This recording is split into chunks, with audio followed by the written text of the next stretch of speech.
Hello, everyone. Welcome. My name is Jim Ryan. I'm the Associate Director of the Kevorkian Center for Near Eastern Studies here at NYU. And it's my pleasure to welcome you all today to the third event in our virtual series for this semester, Elements of Border and Infrastructure. Today's event is themed on air. This series, if you've been with us before, just as a reminder, or if you're new to us to let you know, is a part of a year-long series of workshops that we are hosting here at the Kevorkian Center online through Zoom. And the workshops themes are built around thinking through contemporary and historical problems of the border, of infrastructure, through the theme of the elements of earth, air, fire, and water. And so each of our panels or workshops in this series will feature three scholars who may work on the Middle East or may work in a more global context on different approaches to one of these elements, and in the way, and to help us sort of think through the way elements mediate, and problematize and really stretch our understandings of how borders are made, how infrastructure is built, and the intersections of both. I'm going to introduce today's event and our speakers in just a moment, but before we do, I have a few bits of procedure and business to let you all know about. The first is we have several events upcoming that I want to let you all know about. You'll see links in the chat to all of our upcoming events that'll be coming soon.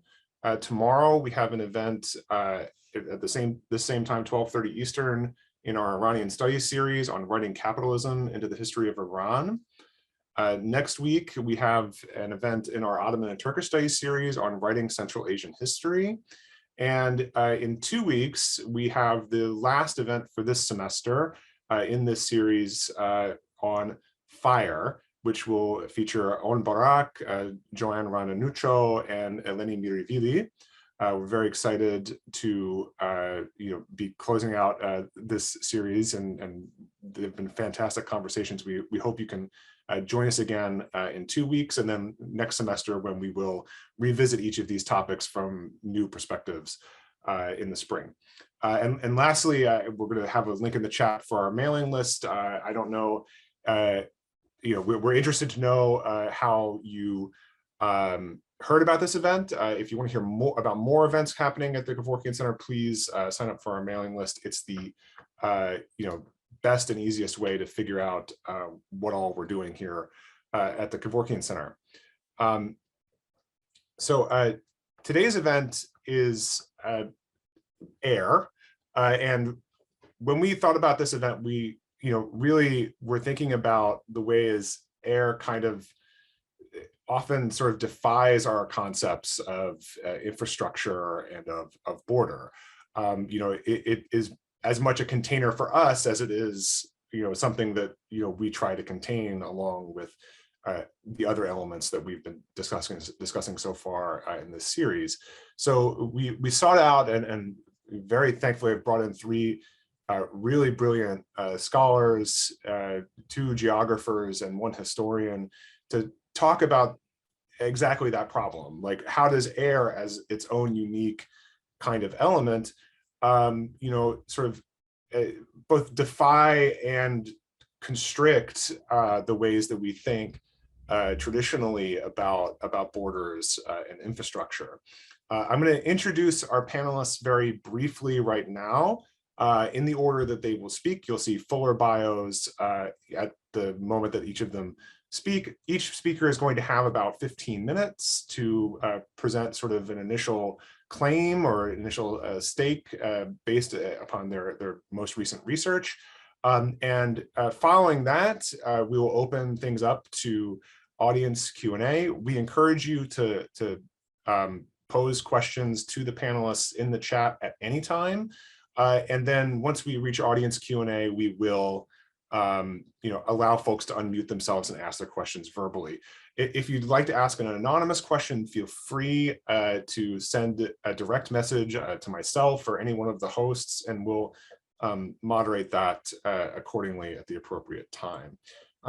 So our first speaker today is Sam Dolby, who is a lecturer in the History and Literature program at Harvard. And I should also mention is an alum of NYU's Middle East and Islamic Studies program. We're really glad to have him back. And he's a historian who focuses on the Ottoman Empire and greater Middle East. And he'll be speaking with us about his upcoming and current book project. And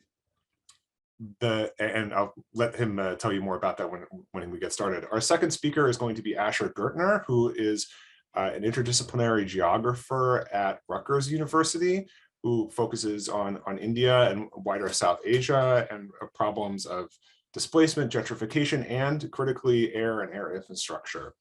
And our last, but certainly not our least, speaker for today will be Aya Nassar, who is a lecturer at the Royal Holloway University in London, and is her work mainly centers around what she calls elemental geography, which couldn't be more appropriate for our discussion today. And we're really just, I think, glad and grateful to have each of their perspectives on these issues today, and we look forward to the conversation. So I'm going to get out of the way and pass things over to Sam, and please join me in welcoming all of them today. Thank you, guys.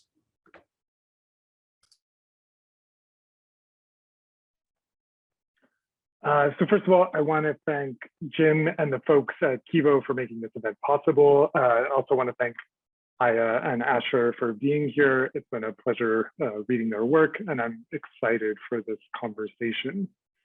So I want to begin my comments on air, infrastructure, and borders with an anecdote from 1928. In that year, a reporter from the Turkish newspaper Akşam journeyed in southern Turkey and southeast Turkey. And I remember very clearly the moment I began reading this column, because it had some magic words for me, which were, "The desert journey begins very boringly." And I really appreciated this description of this journey being boring, because I wanted to know why it was particularly boring. And I was actually interested in that boringness. And part of what made this boring journey interesting to me was that the reporter was traveling through southern and southeastern Turkey on the railway. And this was a quirky bit of railway that actually brought together infrastructure and borders. By virtue of the Ankara Agreement of 1921, the border between French Mandate Syria and the Republic of Turkey was not simply an arbitrary line, as so many borders in the region are described. Instead, the border between Çoban Bey and Nusaybin, a stretch of several hundred kilometers, was actually the path of the railway that the Ottomans had hoped would become the Berlin to Baghdad railway. So this is to say that the grand infrastructural project intended to revive Ottoman fortunes was the literal dividing line between its successor states. Also striking about this piece of infrastructure was the path it took before becoming the border. The railway moved from Turkey into Syria, close to Aleppo, on its northern outskirts, before jutting back north, at which point, as I said, it became the border all the way to Nusaybin. And what that path meant was that moving within Turkey along the railway, say from Konya to stations to the east, actually required going through Syria. So the infrastructural afterlife of the Ottoman Empire was still very much at work in this period. I'll just share my screen so you can get a sense of the map here. So the red portion of the line, you can see it jutting up to the north, close to Aleppo, and then functioning as the border all the way to Nusaybin. So what does this have to do with the air? Well, if you remember the newspaper reporter I began with, this reporter who was complaining how boring the ride was, This reporter passed through Aleppo, wasn't allowed to get out of the train. The reporter lamented the disconnection of the region from its hinterlands to the north, which had been part of Aleppo province during the Ottoman period. The reporter bought some cigarettes, and then the reporter continued on the railway, reaching the point where it actually served as the border between these countries. The train car was surrounded, in the reporter's words, by nothing but a brown flatness. And then something interrupted boredom. An insect flew into the open window of the train car, and then another, roughly 1 inch long with razor sharp wings. They were locusts. Someone in the train car shut the window. The locusts continued to fly into the side of the train.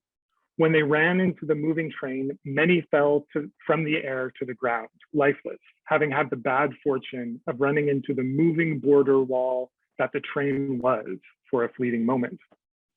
One of the things Aya writes about in her article, Where the Dust Settles, is the statue by Mahmoud Mukhtar, known as Khamasin, which shows a peasant woman walking against the dust storm.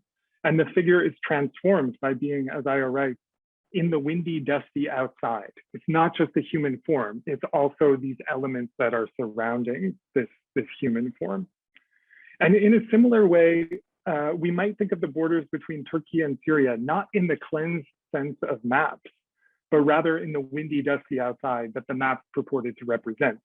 A windy, dusty outside in which the railway was outlined on one side by locust carcasses, but also overrun by the rest of the locust swarm that easily made it across the railway and the border into Turkey. Figures like Sykes and Picot are rightly associated with the dynamic by which the former Ottoman Empire was divided by colonial outsiders. But spelling out what was happening on the ground and in the air with respect to these borders has often proved more elusive. And one place I would suggest we might start is the railway that served as the border, the closed window of that train car, and the locusts that flew across and fell beside that railway that served as the border when the train car window was closed. We might consider how this image can help us think of borders as not simply arbitrary lines across naturally connected spaces, but also borders as having impacts on the environment in their own right. And in fact, here's one map of the region which shows the territory of locusts. That blue line that you see jetting into southeastern Turkey, that represents the extent of the locust swarms in 1928 and 1929. And the X's within that blue line is the extent to which locusts were laying eggs in that space. You can even see on the map's legend that the line for railways, demiryolları in Turkish, is crossed out. And what's written in its place is the border of the winged ones, the border of the locusts. You know, in some ways, the map's key is reflecting what's actually happening on the ground, because as these airborne locusts are crossing the border, they are in some ways wiping out the railway that was supposed to represent the border between these states. So in what remains of my time, I want to talk briefly about the history of the locust challenge in this region and the way air functioned in state responses to it. Locusts had long been a force in these regions. And if you want to go really far back, there's even an argument that the emergence of sedentary agriculture led to the rise of locusts. The species particular to the region would typically hatch somewhere between March and May, and within 6 weeks transition from crawling to hopping to flying. And it was flight through the air that made them a particular menace for states attempting to build their authority from the ground up. One of the late Ottoman Empire's great realms of expansion was this region that would become the borderland between Turkey and Syria. They knew it was fertile, they knew it was sparsely populated. But the flight of locusts challenged the territorial premises of Ottoman rule. And here's one glimpse of a rendering of these locusts. In an era when officials painstakingly clarified where state authority extended down to the level of individual districts, locusts defied these grids of control. Again and again, officials complained that locusts came out of nowhere. They also complained that they came from somewhere, which was most often not their province. And it was, of course, flight that enabled these particular dynamics. In response, Ottoman officials took a number of steps, most notably having peasants collect locust eggs and destroying them, or when locusts could not yet fly, forcing the swarms into trenches and burying them or burning them. And I should add here on the theme of air that there were real concerns that burning of locust carcasses led to miasma. So this was another complication that officials had to deal with.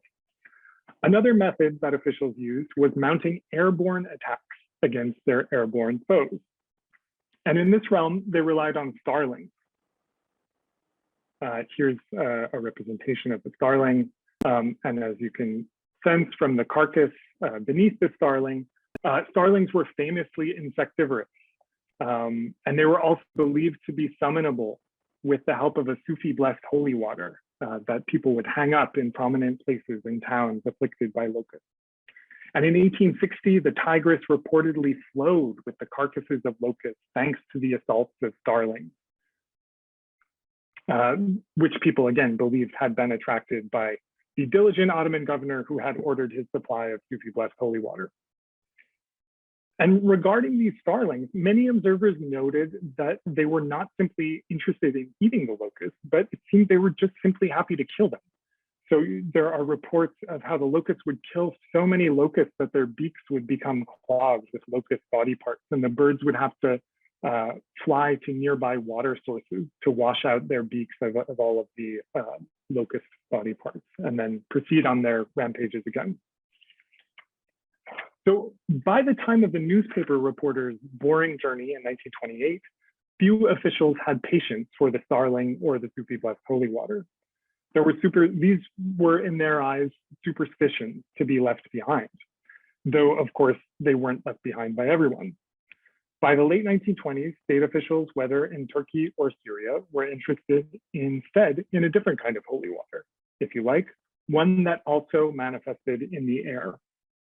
In the wake of World War I and the use of chemical weapons against human beings, a booming industry emerged that directed these poisons at insects. All across the borderlands of Turkey and Syria, officials sprayed sodium arsenate.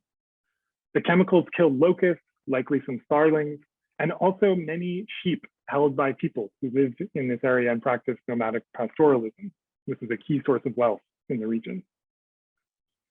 And this is, of course, part of a broader movement to control insects and thereby the environment. Asher has written about hill stations and associations of the hills with healthy air. This, of course, was going on in the Ottoman Empire and after in the form of malaria. And we see a shift of being concerned with the bad air of swamps to the bad bugs of mosquitoes.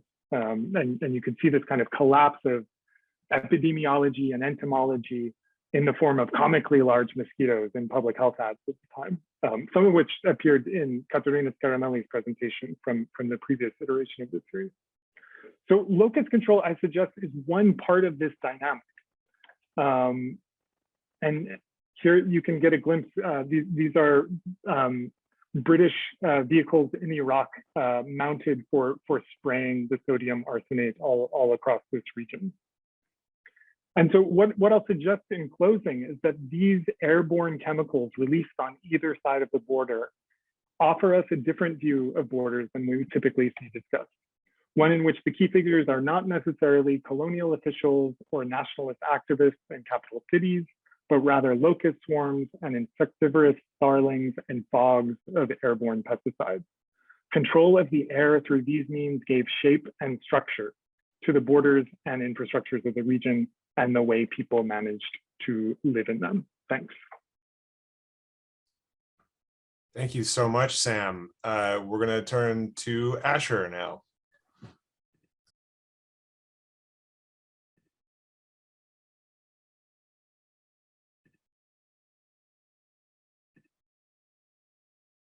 Great. Thank you so much, Jim Ryan, for hosting this, and other members of the Kevorkian Center for the invitation. I am I think the South Asianist who is is entering into the conversation, but just as air tends to drift and waft around, I'm pleased to have been welcomed into your mix. Also, thanks to Aya and Sam for joining on the panel. I've really enjoyed getting to engage your work. So I want to begin with the problem of infrastructural containment that Jim Ryan so eloquently framed in the prompt that he gave us for today's event on air. As the prompt reads, if infrastructure is meant to contain elements, air defies those attempts. And while this is, of course, true, as Sam's presentation now just so clearly showed, right, air and that which flies through it tends to drift and float around, I want to think about the continued infrastructural hubris, if you will, that seeks to control air, to govern air, to condition air. In other words, I want to think about air's infrastructures and how urban air in particular is always infrastructurally conditioned, even when it appears to drift above human design. I'm going to turn to two specific figures that I'm sort of working on of atmospheric infrastructure to make this point, both from Delhi, India, where I do my work. The first figure is the privatized air widely promoted through luxury gated communities in metropolitan India today. And to introduce this figure of privatized air, let me start with a moment of extreme atmospheric drift.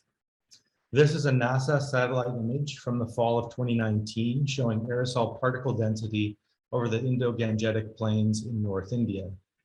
The image shows the plume of black carbon from crop fires burning in the state of Punjab here, floating into Delhi in late autumn as temperatures cool.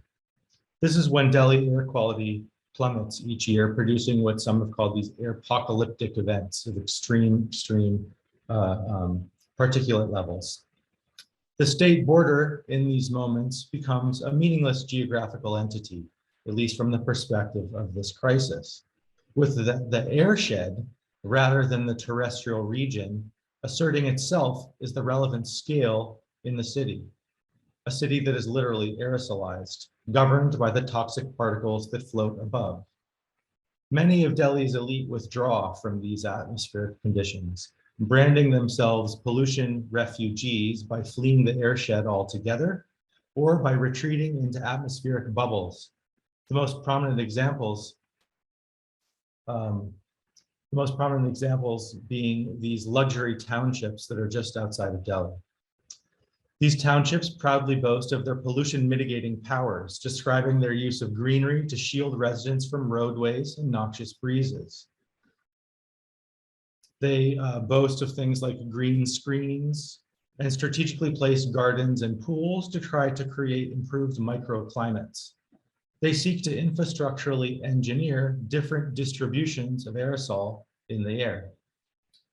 This is a technology of what colonial planners called zoning for air, which in the 19th century centered on the bungalow as a defensive fortification against native environments and airs. It did so by using road setbacks, green belts, buffer zones, and architecture to segregate neighborhoods and atmospheres.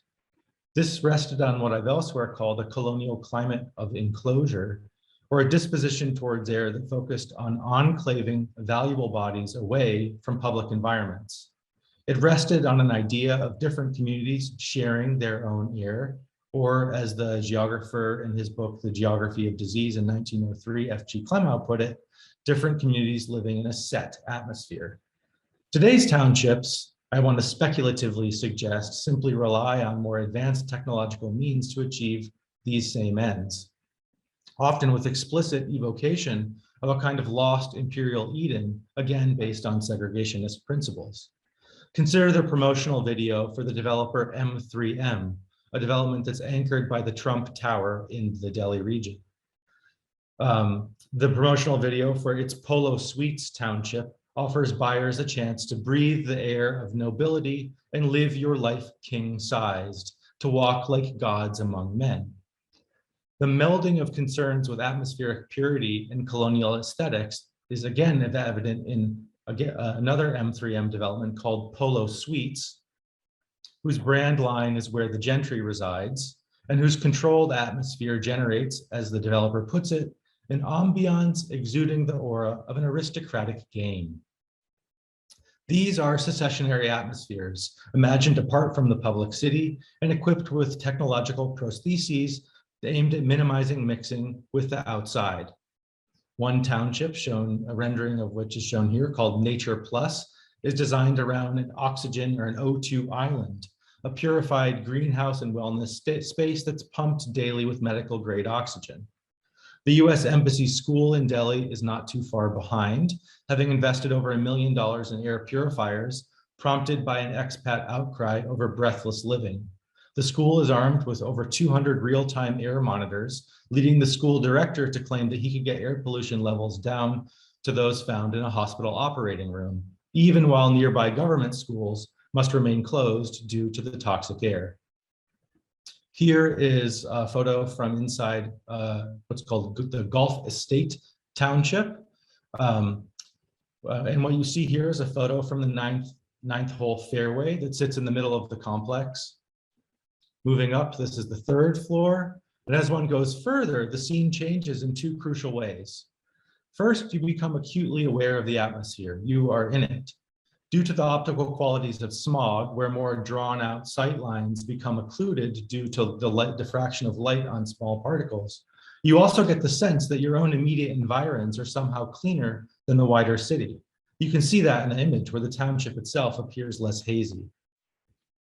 In this image, you see the main tower under construction in 2018, which was to be outfitted with anti-smog guns to blow aerosolized water aimed at precipitating pollution out of the sky, while also conveniently watering the golf course down below. The developer distributes to prospective buyers a climate report that supposedly carried out to optimally design the township for air quality. The second change in perspective one experiences in these townships is obviously a sense of real distance from the public city. Physical elevation here signifies both cultural elevation and an imagined distance from the filth below. While you can make out the worker housing a little bit in the background and the kind of wasteland surrounding the township, they become but textures in the wider landscape. You find yourself sequestered from the degraded infrastructures of the public city. Here, the same segregationist template of the colonial era civil lines, a settlement deliberately set back from the native town, is rendered vertical. You occupy elevated airs. You too float above. Township here as a new kind of vertical bordering technology, if you will. These premium atmospheric islands extend a protective dimension into the core definition of home. To be home is to be immunologically sequestered.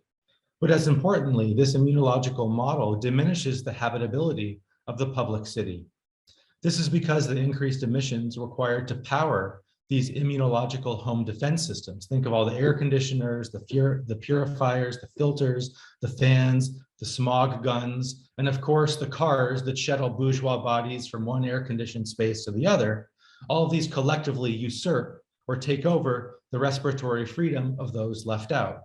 Imagine being on the sidewalk outside of one of these townships while its diesel generators are firing away to maintain pure air inside. Now to my second figure of atmospheric infrastructure.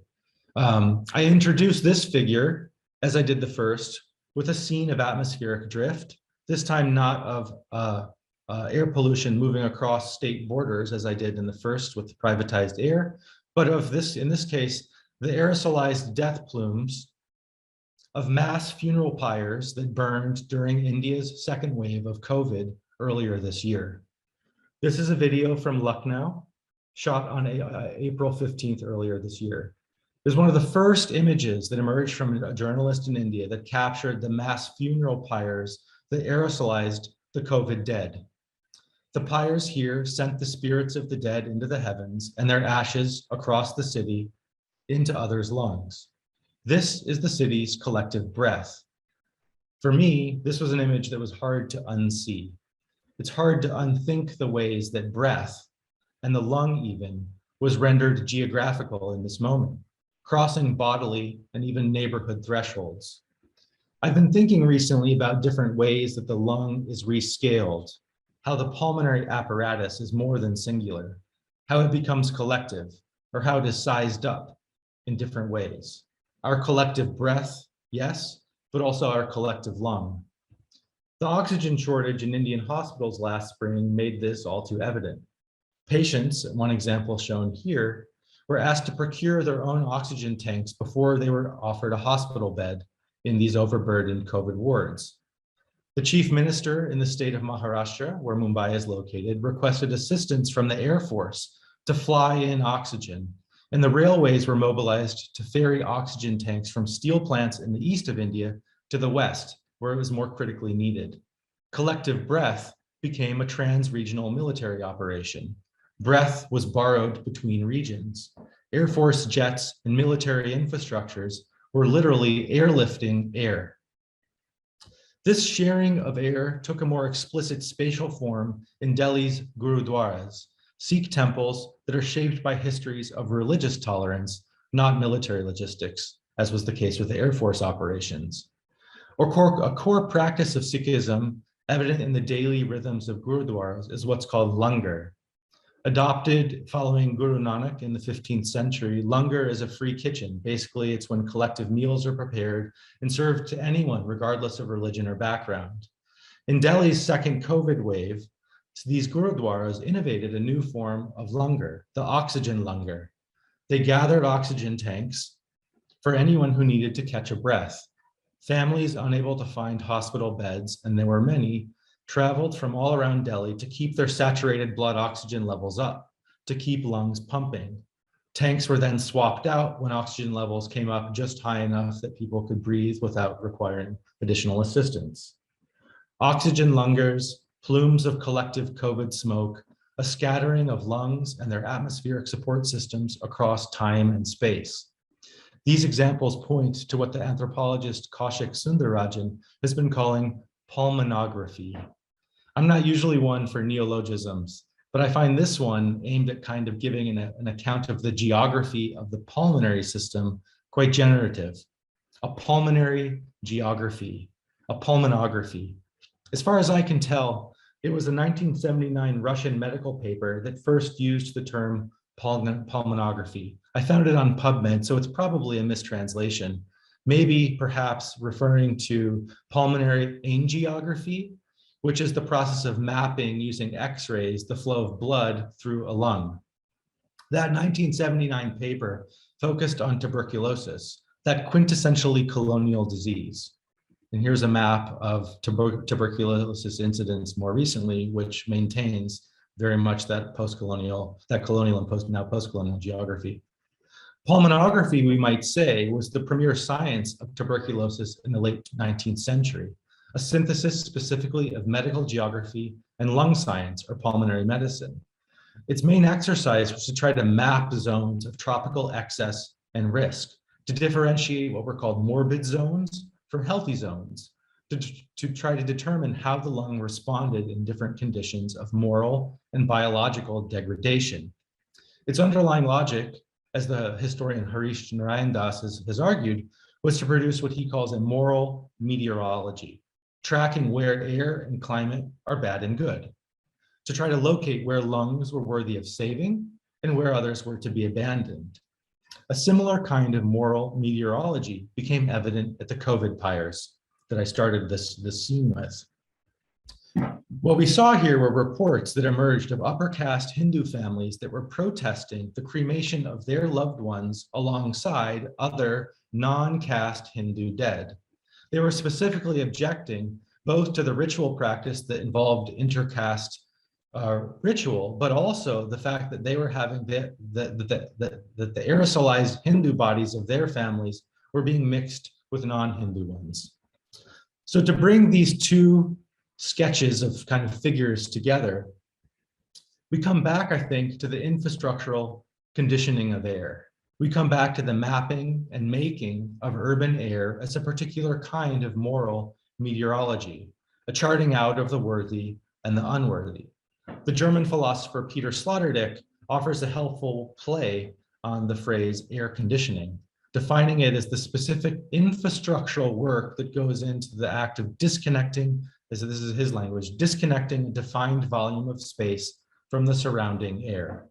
I think this is useful because it points to how air conditioning operates at a larger social level.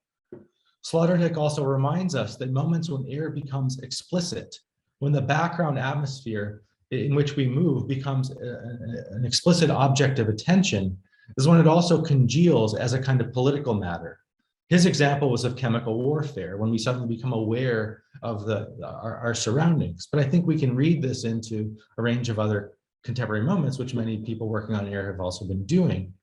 And what attention to infrastructures of air or air's conditioning helps us see then, I think, is not just the permeability of borders or the futility of efforts at atmospheric control, but also how urban air is conditioned to make and maintain moral geographies, which, while fluid, have clear coordinates to them: Hindu versus Muslim, caste versus outcast, private city and public city.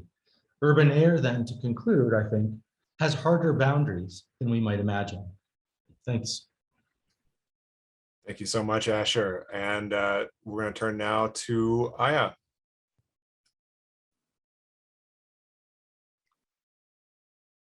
Right. So I would like to reiterate what Sam and Asher said before me, and would really like to thank Jim and all the team for the invitation and even the prompt to think about air. And perhaps in parallel with the previous talks before me, but also the sessions that happened before the session on air, I join others in thinking with the elementary rather than thinking about air in isolation, which I think is one of the many crucial affordedness of thinking elementary about air. Now, what I want to basically gesture towards as I move on through this talk is my thanks and gratitude to Azza Izzat, who is the artist I've been working with for the past year in producing some of the images that are in the presentation today. And I'll talk a little bit about that project as we go along. So what I will do today in this brief intervention is read out 3 vignettes, and they're all very ordinary, very mundane. They're also very in a session about on air grounded, similar to what Asher and Sam said before me. But they are grounded particularly in Cairo. Inevitably, therefore, I find myself thinking about the intersection between earth and air, much in parallel as well as the session on land that happened 2 weeks ago. Now, particularly what I'm interested in is pondering what materialities, desires, attachments, and ambivalence get extended or suspended or circulated in air. Obviously, these verbs about extension, suspension, and these energy and movements are not of my making. Many of those work on air, some of them are in the audience today, have commented on the affordance of this imagination. Now, this is at once an empirical question of what is out there, what gets extended, what we are attuned to, but also with implications of how we get to know our spaces and geographies and imaginaries. In thinking with air, I think I'm inspired by the possibilities of, quote, untethering geography's imaginary from the solidity of the ground. Geography, as Sasha Engelman notes in her book, is haunted by air. I'm also captivated by the shaking of some of the credalities about order, disorder, exception, and normalcy that do have their lineage in a grounded worldview. The provocation I'm bringing in basically today is to suggest that we stay with the ambivalence that air affords us. We have an intimate desire for air, as my colleague Marie Neuvenhuis has written and reflected, channeling Rigori's work. And in my basic provocation, basically, I'm trying to trace these kind of aerial hauntings from on one side, and then aerial desires in Cairo from the other. So first, we'll look into the extensions, which is, Jim, sorry, this is the image just before this one, please. Exactly, thank you.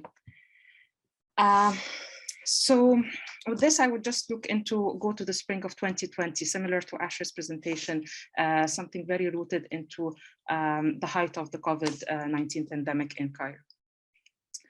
I'm looking here at a TikTok video that zooms on a cell phone taped to a kite. And the TikTok is filmed with the background of a particular Mahragan song called This is Cairo, Cairo Up. The kite is released and takes up to the air with 4 young men around it. And while you might expect a clear bird's eye view, it is actually dizzying, like a sudden twist in a roller coaster. After a while, the kite is stable and we see the rooftops and the parking spots and the 4 young men growing smaller and smaller and waving their camera before they reel the kite back in. The video is called Drone al-Ghalaba, which we could translate as a makeshift drone. It is a term that kites have picked up from themselves on social media as they lift their owner's cell phone to snap Cairo, as well as other places in Egypt from above. Now, these videos appeared in the spring of 2020, which is the spring that saw different phases and articulations of lockdowns, slowdowns, and interruptions as governments around the world tried to react to the pandemic. In Cairo, the time and scales of the curfew were revised constantly, changed regularly at times, simply to accommodate some semblances of normalcy, while previously unimaginable interruptions were taking place. So I remember in particular during the months of Ramadan, and this is where many people, even whether they're observing or not, restructure the rhythm of their day around sunset. The curfew back then was set back to happen directly after sunset, allowing some form of social interaction to happen. And it's usually a couple of hours before sunset and before the curfew that is to follow is when the kites would take up to the sky in daily battles among different districts in Cairo, which is a practice that has been going on for many years. There will be teams within neighborhoods, and for many, these contexts have made a joyful skyline of Cairo, newly discovered via the social media of TikTok, later transferring into Twitter and Facebook. Now, these kites and their competitions were best spotted on a bridge, and this is where a skyline and space for maneuver can happen. It won't take long before people commenting on the video that is released on Twitter and then shared through Facebook start asking if this drone-like view is a threat to national security, something probably many who might have worked on Egypt before are very familiar with. As many would know, drones are not allowed except with a special security permit. And there is always a security anxiety about photography in public space, being it from above or from below. Comments would turn into a briefing request in the parliament about potential national security threats of the kites. And even though at the time no one would take it seriously, by July, these kite contests were banned, seized, and their flyers fined in Cairo as well as in Alexandria. And the pretexts were personal safety because some kids would fall off the rooftops while they're playing, as well as national security. And this is when the whole thing would make it into English-speaking news outlets. Egypt grounds kites for safety or national security, making it another one of those things states do for security and maybe to crack down on joy. Now, beyond the national security anxiety about filming from above, which again is familiar to many of us, I'm specifically interested in this act of extension during the curfew as a practice of joy, of filming also that extended kite tournament beyond that sort of create or articulate this practice beyond its previously enclosed class environs, and opening briefly to a joyful moment of inhabiting a city precisely when its urban rhythm seemed to be interrupted or suspended. I'm also interested in how it is the infrastructure of the city that lends itself to become that kind of playground, even momentarily. Now, the next slide, please. Now I'm going to move to suspension, and here I'm kind of oriented to the quote that you have in front of you from Kathleen Stewart. Maybe the next slide, please. So this is the second vignette, again from the same time. It is midday and maybe early afternoon, and the usual route typically includes one, if not two, overpasses in the middle of Cairo.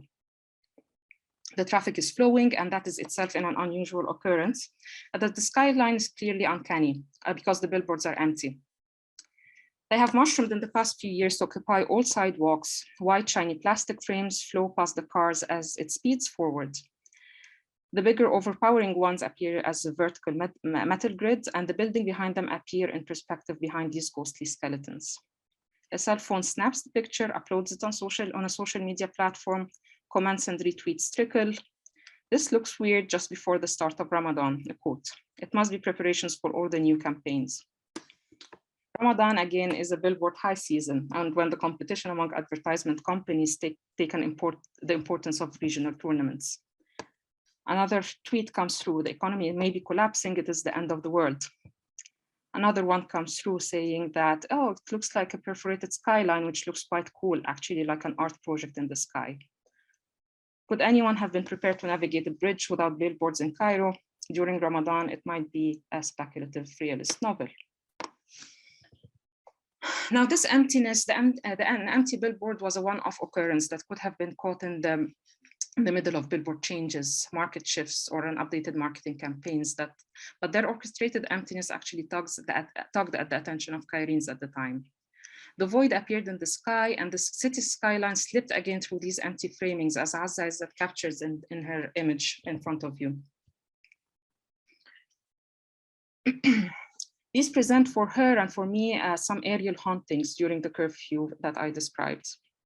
Billboards are sites of fantasy, whether empty or full, as Asher just brilliantly showed before me. You imagine a luminous rectangular patch in the sky with dozens of white lamp bulbs left vacant as a canvas to the next big thing between rental handovers. It might be even a Gordon Meta Clark intervention or just an emptiness unattended to. A vacant billboard, I like to think of it here as is a moment of a glitch in the sense developed by Laurent Bourlant. A glitch means an interruption in a transmission. It attunes us to an aggressive way in which the city's skyscape has been populated by contested temporality, constantly building in a desire for something else. Many people before me, such as Safa Ashoub and Mohamed Abu Tira and Minna Hindawi, have written and documented how billboards have grown to increasingly focus on advertising real estate specifically, especially upscale gated communities, residential resorts that promise quite literally to live above it all. Precisely the same thing that we've seen in Delhi just a few minutes ago. These are the billboards. The out-of-door advertisements are also a lucrative business for the governorate of Cairo, with 20% of advertisement permits issued going directly to the general treasury.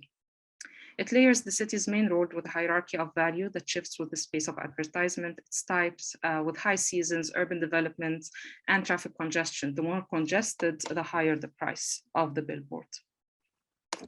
They capitalize on the already ongoing reshaping of the city in ways that make roads, highways, bridges acquire value, even as they promise, as I said, to escape it all. This is again not a matter of commodification of air, even though it is indeed it is, but also in itself of the city. As specifically at a moment when urbanists and residents of Cairo are continuously worrying about the aggressive demolition in favor of its expansion. Basically worrying also about its disappearance. Next slide, please. So now I'm reaching to the end of the talk in terms of focusing on the final theme about circulation. How do we effectively inhabit an urban landscape that is quite accurately melting into a puff of dust? Now, dust, as historian Caroline Steedman writes, performs an action of perfect circularity. It reorients our sensibilities from the discarded to the fact that the smallest fragments of materiality and embodied are never going away. In its circular movement, it engulfs, it settles, and it's airborne again. It is the traveler par excellence. It swirls, picking up our shed skin, worn out fabric, the minute particle comprising what we thought or imagined or perceived as intact. It is always heterogeneous. It picks up and leaves and sheds itself across the terrain it pervades. And therefore, for me, it is a sign and metaphor of visibility and ephemerality. It is the fragment and the fragmented that remains after the explosion of established orders, as the architect Teresa Stupani has written. It corrodes materiality on one hand, but also promises that it will always keep itself present. And I think it can guide us into increasingly to become more attuned to the indeterminacies and the disorders of how we write our ever-fragmented earth. It might be a cliche now, but we know that the dust storms of the Hamasine and of the Saharan Desert travel to the Amazon to fertilize the forest there. So by way of circulating back to where I started, this is the final image that you see in front of you here. I want to go back to the logics of extensions, visibility, and capture that I started with. Some might be familiar with Sophie Restorbeur's photograph on the 1990 Kuwait War, which is entitled Fay, meaning fact or meaning done at the same time. This was part of a photographic report of the Kuwaiti deserts in the aftershock of the 1990s. The photograph also is referencing Man Ray's picture of dust breathing by Duchamp, which looked at the time as a view from the aeroplane. The two photographs, the one that we see here and the one that it references, capture the ambivalence between a bird's eye view from the air and the grounded close-up of the granularity of the ground. And I think dust allows us to question the place from which we grasp and capture space, from the cosmic to the domestic. It is the choreographer of sedimentation and construction and of ruination and withering away. And I think its circulation invites us to see it as something more than an affective geography of loss, even though it is, I'm saying this at a time in which many of those who are interested and concerned and invested in Cairo kind of experience the melancholy of its loss. But perhaps it is precisely this ambivalence about air and the airborne and what gets extended into air to orient me and maybe others to sit with the discomfort of not knowing the position from which we see and attempt and capture and write about Earth. Thank you. Thank you so much for also running the presentations for me. Thank you so much, Aya.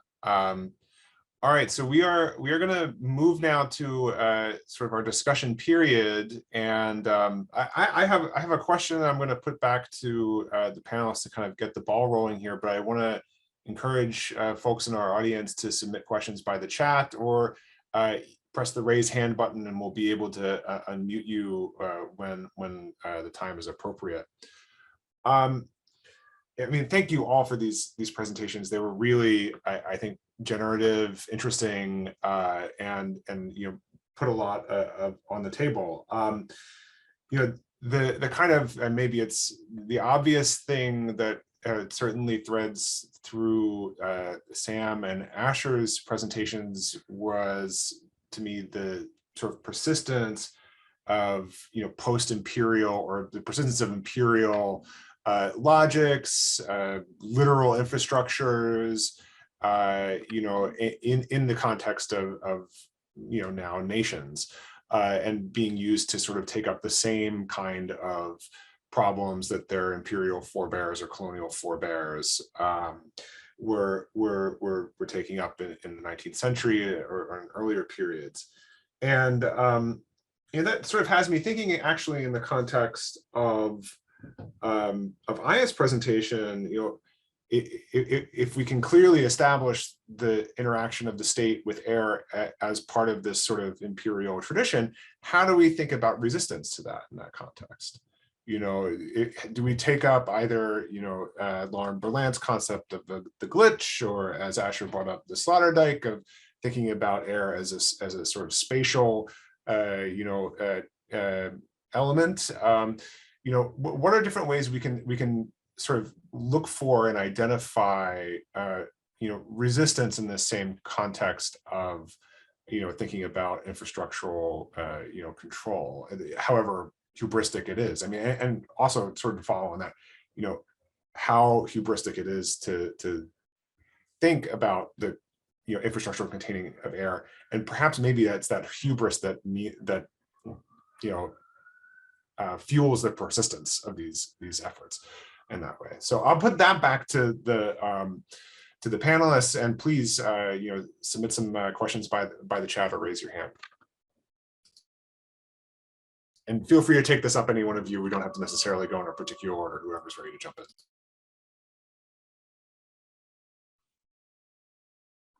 I might start, if this is okay. I think this links to something that I wanted to ask Sam anyway, so like the sort of the affordances of interruptions. So instead of asking this question to Sam, I'll probably recycle it as an answer to you, Jim, and then we see where we go. But part of how I've been thinking about these three vignettes are particularly about how they challenge, and basically like how I've been thinking actually of most of my research in the past, of how the elemental challenges what we assume as not necessarily assume, but what we can even experience as a seamless rolling out of control or seamless rolling out of power. It is part of the upwardedness, I think, of how we think infrastructurally, that every infrastructure assembles excesses, its own excesses, and therefore there is always ingrained in the possibility of resistance that is assembled around this particular infrastructure. But what happens with the elemental as well is that it flows, so it is controlled, but then through its control, as well as Asher mentioned in, I think, in his presentation, it also organizes different forms and different affordedness, I think. So basically what I'm trying to say here is that I'm seeing a lot of possibilities of thinking about interruptions and unexpected interruptions. That's something like air, but also thinking actually about Earth and its granularity, something beyond the logics that we inherit from Schmidt and others.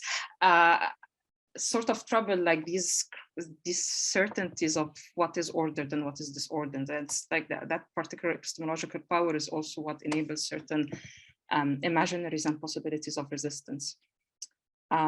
So basically, to come back to the question that I was going to ask, or not a question, but sort of like a fascination of what Sam was talking about, is precisely like that moment of interruption that tags in a seamless landscape or an atmosphere of boredom, and it's like the possibilities of how this can assemble a different story is something that really captivated me from your presentation. And probably because I'm thinking with the glitch, this sort of tugged at my attention of what does air interrupt, or how does interruptions of air actually help us disinvest from this logic of infrastructures of control as well? Yeah, that's a really good question. I think I'm going to have to think about that for longer, but what I can say now in part is that there certainly are these interruptions, not only the kind of the boring ride on the railroad, but also there are cases where the railroad actually stops moving because there are so many locusts on the railway that it actually can't move. Thinking about what you said, Aya, about what is order and what is disorder, one of the things that I'm interested in my broader project is a shift in how this landscape is used. And that broader shift is one from nomadic pastoralism to intensive agriculture, this becoming the most fertile part of Syria. You know, it's a big problem if you have a field of cotton and the locusts arrive, right? It's still a problem if you have a flock of sheep and the locusts arrive, but you can actually move somewhere else, right? You can move that field of wheat or field of cotton somewhere else. And of course, finance comes in here, credit comes in here to kind of complicate all these factors. But that's the broader change that I'm thinking about in terms of what is defined as order or disorder.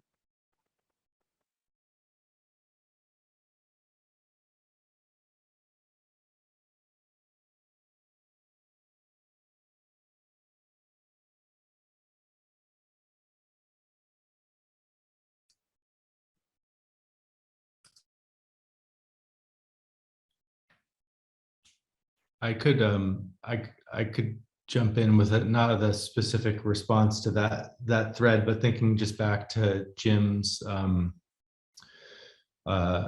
question about the way that you turned the question of kind of colonial continuities toward Aya's presentation. That's something that I've been working with and thinking about a lot. You know, the piece that I shared internally with a group of you earlier was thinking specifically about legacies of colonial racial science around the Indian lung and the ways that surprising colonial returns in architecture, in environmental health and environmental science, and in certain ways in atmospheric techniques or technologies. But there are obvious breaks as well. And one thing in the context of Delhi that's a real break, it has to do with the kind of architectural inheritance of the city. Delhi is quite a low-rise city compared to even compared to other Indian cities. Part of that has to do with this idea of these kind of natural sight lines and vistas around the Mughal gardens and then the colonial parks that were built. And to this day, the Urban Arts and Design Commission has a kind of really defensive posture towards that. So they don't really allow high-rise structures to come in. But what that's enabled is this sense of atmospheric escape through the vertical.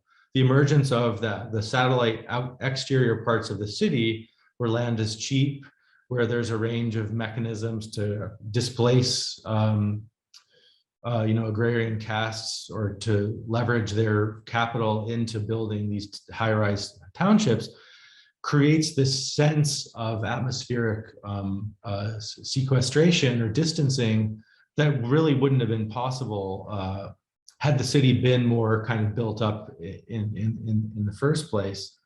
And one of the things that I was thinking about in Aya's presentation had to do with that question of the vertical, because the two sketches that you shared, the kites and then the billboards, those seem to be really competing entities.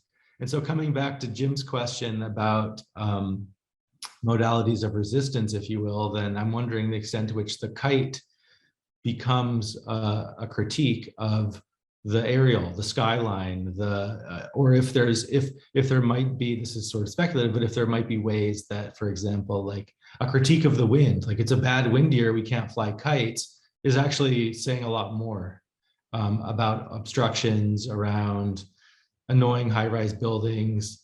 I've heard a little bit of that, you know, Delhi isn't a big kite city, it's okay, but some of the Western Indian states where I've spent time, the kite flying season and the holidays are, you know, really a time when especially youth get to claim the city in certain ways. Not only do they have a much larger visual presence because the kites are up, but they're also masters. They're the expert kite flyers. You know, the kind of peak age for kite flying in India, at least, is like a 13, 14, because I think they finish school and they're there. But there's a kind of like the city really transforms when the kites go up. And I could see in those contexts a way in which the absence of rooftops as a kind of public shared space and the atmosphere above become really conditions for a kind of urban public that I don't know Cairo, but I wonder if there's a sense that arena is also perhaps in crisis, or maybe crisis isn't the right word, but it's just a thought.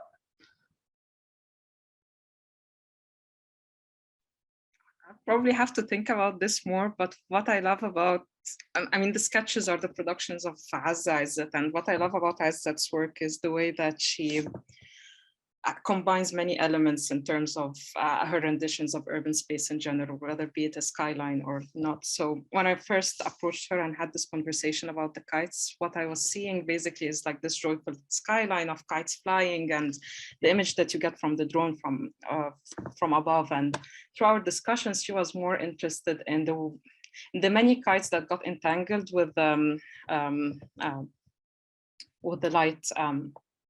light frames and the other infrastructure that emerged from land. So she was more interested in what gets precisely what obstructs the kite flying, what gets the kite entangled, and what doesn't. How doesn't it lift? But there is also like this interesting thing about the possibilities of the rooftop and the incomplete rooftop that actually acts as the playground of the possibility of tournaments altogether, and how it is entangled not only with infrastructure, but with the satellite dishes, with the other competitions or other practices, for example, like pigeon racing and pigeon raising in Cairo, which is also, so the rooftops, which are usually informal areas, are actually very, very busy in the sense they are very busy, they are quite contested, and so much happens also on that. Now, what was particularly interesting, I think, with the kite thing is that this has always been going on. There has always been tournaments, and they have been mostly related to different neighborhoods and districts. But with particularly with the curfew, it became publicized on social media, so it became more open to a middle class sensibility of possibility of reclaiming the city. So I'm a bit careful of talking about that as well, because there are also politics of optics happening here that are quite different than how it used to be. That's fascinating. It reminded me, and this may have changed since I was last there. I visited Cairo maybe 6 or 7 years ago, and I remember one of our guides pointing out how many buildings in Cairo remain unfinished, because if you finish the building, then all manner of regulation and taxes come into play. And I'd be curious to think about like that sort of uncapped building as itself a form of evasion, of resistance, in concert with the kites. We do have a question from Samira Esmayer, that's come in from the chat. She says, thank you for a wonderful presentation. And she's wondering if there are possibilities for thinking of air non-spatially. She says Schmidt can only think of it spatially, and that this in turn can allow for other potentialities of air. I want to throw that back to you all, in your own research or your own sort of thinking around these topics. Can we think about air without space, or non-spatially, really?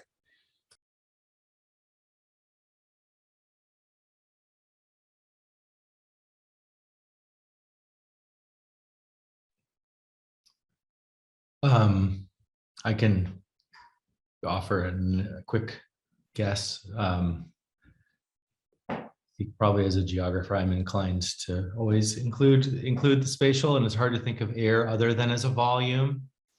And volumetrically in geography, some of the really rich work on air is about moving away from the two-dimensional to the three-dimensional and adding the vertical into how we think specifically. I'm an urban geographer, so thinking about the city in terms of these questions of air rights and vertical command and control, and also, along with that, and the elemental turn that Aya is so invested in and thinking about so profoundly is, also the terrestrial and the subterranean along with that. But I think what a less spatialized or a spatial centric, we might say, attunement to air might look like would be, I think like, so, Sam was raising the issue around air as a habitat, right? Air as a flight way or pathway for the biological. I've been interested heavily in the way that air becomes an interface with the bodily, and so there again, the kind of the biological becomes a lot more central. I would say it's interesting that there's a longer etymology or history of the word, of the term aerography. So for a while there was geography, which was the study of the geos, and then there was I think it was in the late 19th century, around these experimentations with electricity. There was this guy, I think Alexander McCaddy was his name, maybe, who, I think the term aerography had existed, but he was sort of positing that aerography should be treated as something parallel to, but distinct from, geography as a separate domain, but still very much foregrounding the spatial, but it had to do a lot more with specific, I think, intersections between meteorology and surface geographies, with the meteorological as sort of a distinct domain. So that's not really saying how to think of air not spatially, but it's more thinking about perhaps different traditions through which air has been considered as a part of or against the terrestrial, spatial, geographical.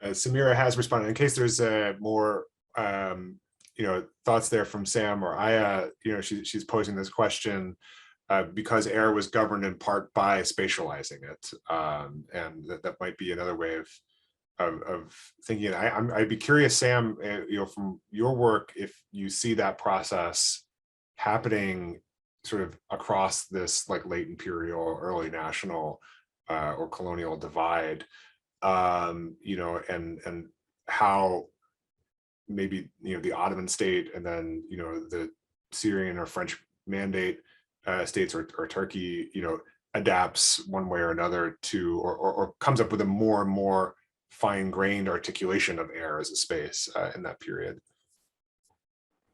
And I think part of my hesitance was that I too was struggling to think beyond space, and I think part of the challenge is exactly what this question has kind of put a finger on, which is that's how these states are operating. And one of the best examples of this are these arguments in the 20s and the 30s between officials in Iraq, Syria, and Turkey about whose responsibility the locusts are. And one of the more, there's a lot of language about which locusts are born where. So there's almost a language that you see being applied to humans in this period, applied to the locusts in terms of figuring out sort of what citizenship are they.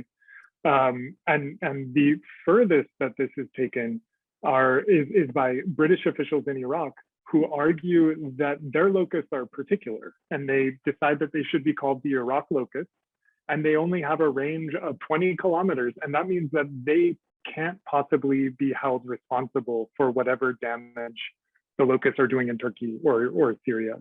So that's less a possibility of thinking about it beyond space and more kind of about what Jim was pointing to there, about how this is the predominant way for thinking about air. The only way for thinking about this creature that moves through the air is by thinking about, well, like, what soil did it come from? And the opposition, the ways of arguing about it are also totally based on that logic.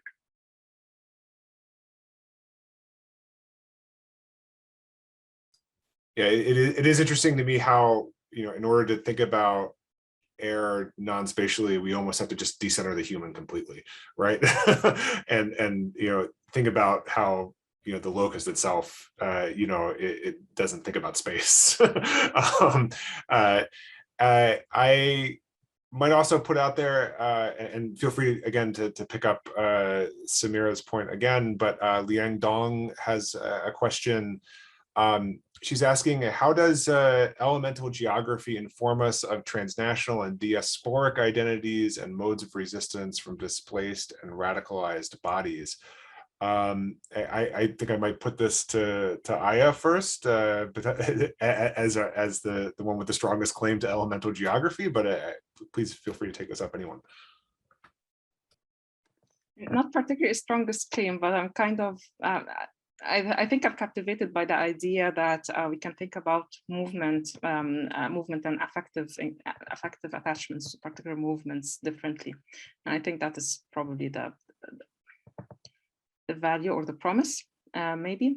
And that is, I mean, to go back to the first question, I'm not comfortable, or like I find it's difficult for me to think non-spatially as well. I think it's easier to me to decenter Schmidt than to decenter space in that question and think about the possibility of non-governance or the possibilities of excess.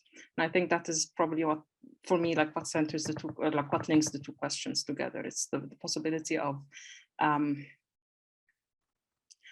coming to terms with movement and transformation in ways that doesn't require our subjectivities to be pinned down in particular regimes. Now, this is not like a whole promise as well, because we understand that air also is used in not only in governing, but not only in bordering, but it is actually used in bordering, right? It is actually used in tear gas, for example, as like all the work that Sloterdijk inspired literature is doing is also attuning us to the way that atmospheric governance also might still contain elements of control, even if it is untethered from the groundedness of the Schmittian imagination. So yeah, as like dealing with that tension of promise of unrootedness, but also the possibilities of being engulfed by, governed by, or pinned down by the elemental, I think it is where the tension lies. So yeah, I detract my claim about promise and talk more about tensions, perhaps.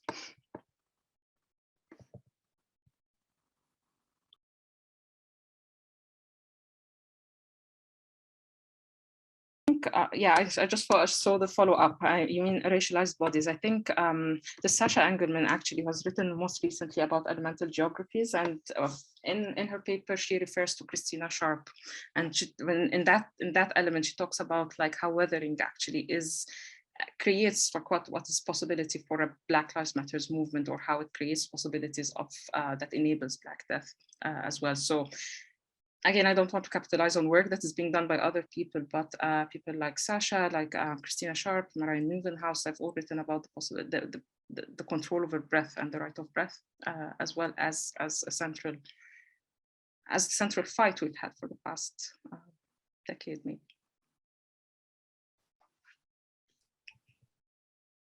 I'd say that also kind of points up what we saw in Sam's last response and in Asher's presentation about air and the things that move through it being themselves racialized, whether it's the ashes of the COVID pyres, or it's the sort of, what Memleket is a locust, from,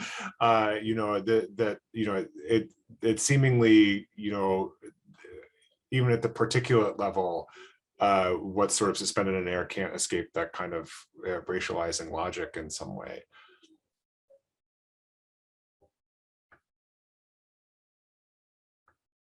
I mean, on the question of racialized bodies, this has less to do with air and more to do with the specifics of locusts. But as I've been working on this project, I kept a list of all the different groups of people who were explicitly compared to locusts or compared themselves to locusts. And it ended up being a group of people who are mobile. So it's nomads, it's Armenian deportees who are sent to this region, it's Assyrian refugees, even more recently, it's ISIS. So there's something about these forces from the outside who seemingly come out of nowhere, who represent some threat to some vision of what civilization is, that the locust has been this durable symbol for.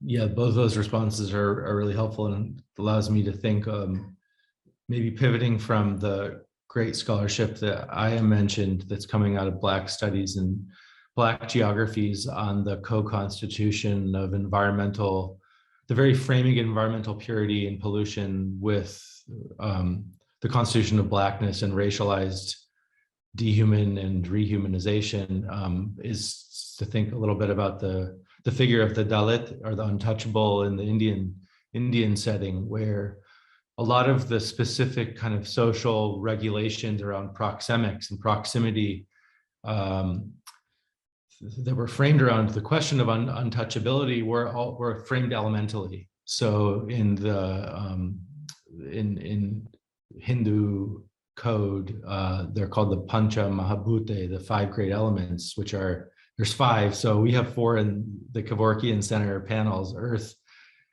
air, fire, water, and in Indian, this Hindu cosmology, there's a 5th. I think wind is separate. I can't remember if I've named them correctly, but the categories of being outcast or discarded or displaced are framed around each of them.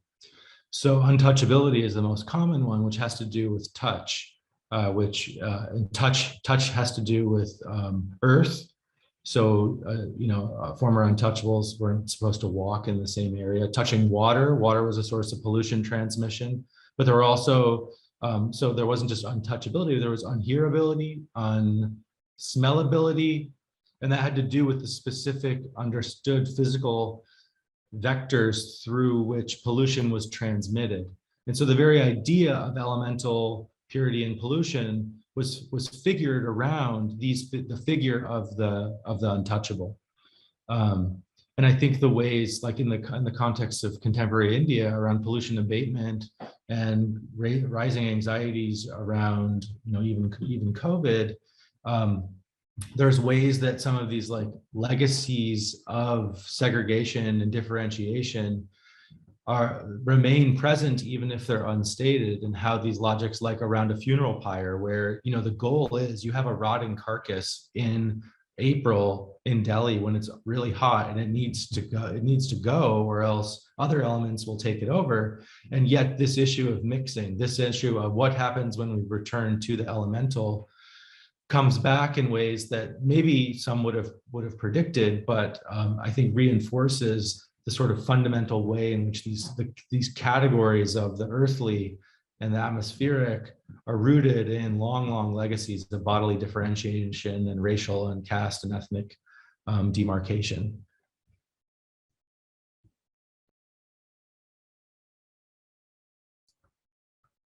Yeah, that's great. We have just a little bit of time left before we tend to close things out, but I want to maybe make one last opportunity here for you all to ask each other a question. We haven't had anything else come to the chat at this point. And if there's any final closing thought from each of you, would be a good time to offer it.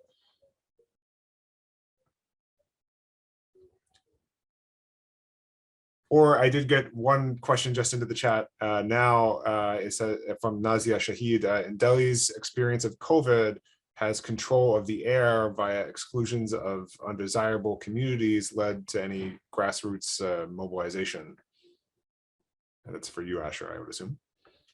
Yeah, no, that's a great question. I mean, because of COVID, I haven't been able to go to Delhi. There have been some wonderful journalistic accounts around this.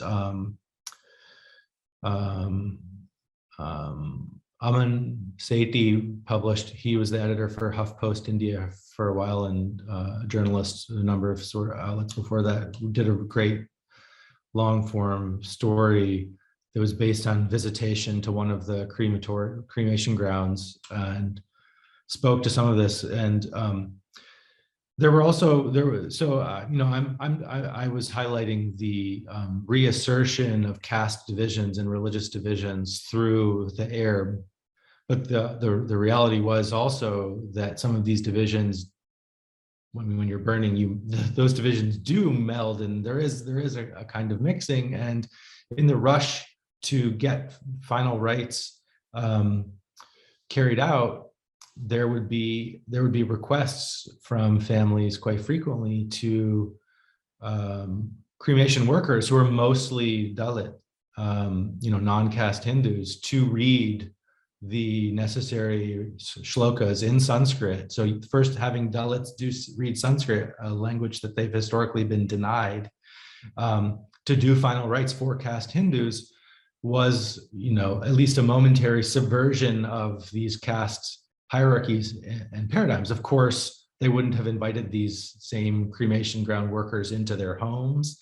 but there were, I can't remember the specific line, but one of the interviews, I can't remember if it was from Aman Sethi's story or somewhere else, that was saying how, we're all Brahmins now. So these, historically excluded, working with the dead, have this moment of performing these sacred rites, all Brahmins now. But then I think the flip question is, what would it mean for us all to become Dalits now? What would it take for, not a strategic and occasional upliftment through the air of certain historically dehumanized bodies, but for those very hierarchical, like, does the atmospheric have the potential to challenge those hierarchies in the first place? And I think my presentation was trying to say no, at least not as it's socially performed.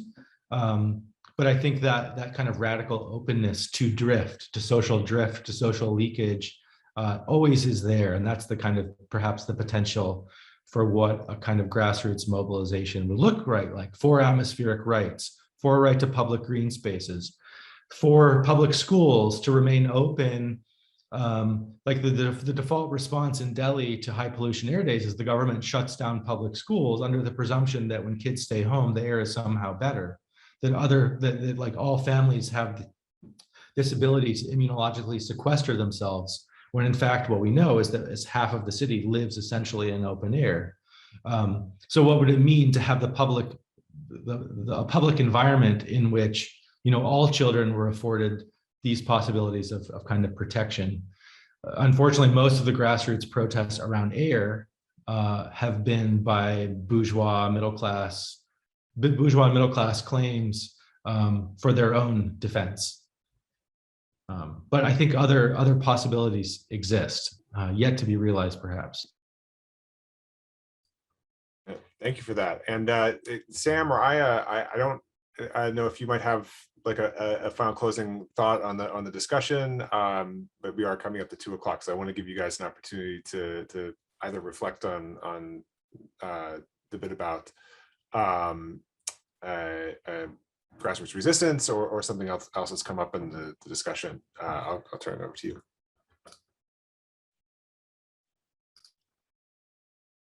I think something Sam mentioned captivated me a little bit, and maybe can use it also to see if Sam has something to say about that. But I was captivated by that incident of a border being overwritten, even momentarily, by the winged one, and sort of like this momentarily wiping out of the border.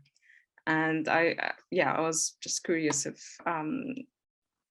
Sam, in your work, like, do you, sorry, Asher, in your work, is there this moment of disruption, or this moment of like a momentarily overwriting of the rules of government in architecture, in architecture or in design that you have witnessed? Not to put you on the spot, but I'm just like, I was thinking of like this fascinating moment of like, when Khamassin, for example, happens in Cairo, it wipes over the clear demarcations of the road. It wipes over infrastructure that are meant to demarcate space and landscape. So yeah.